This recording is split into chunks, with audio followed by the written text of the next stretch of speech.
IPhone delivery ఇచ్చేందుకు వెళ్లిన delivery boy దారుణ హత్యకు గురైన సంచలన ఘటన ఉత్తరప్రదేశ్లోని లక్నోలో వెలుగు చూసింది.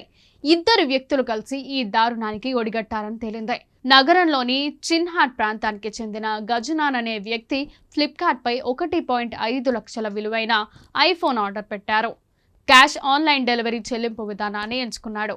ఫోన్ డెలివరీ ఇవ్వడానికి వెళ్లిన 30 ఏళ్ల భరత్ సహు అనే డెలివరీ వ్యక్తిని గజనాన్ హత్య చేశాడని deputy commissioner of police Shashank Singh వెల్లడించారు. డెలివరీ బాయ్ ను గొంతు నులిమి చంపేశారని, గజనాన్ కు ఆకాష్ అనే స్నేహితుడు సహాయపడ్డాడని సోమవారం వివరించారు.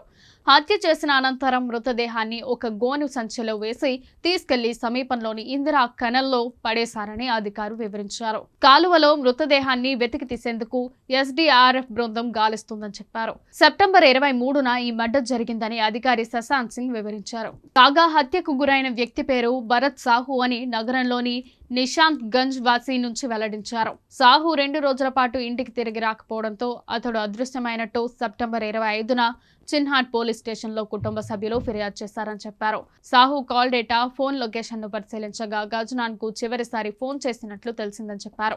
దర్యాప్తు చేయగా అసలు విషయం బయటపడిందని వివరించారు. గజనాన్, అతడి స్నేహితుడు ఆకాష్ ను అదుపులోకి తీసుకున్నామని వివరించారు. విచారణలో ఆకాష్ నేరాన్ని అంగీకరించాడని అధికారి శశాంక్ సింగ్ తెలిపారు.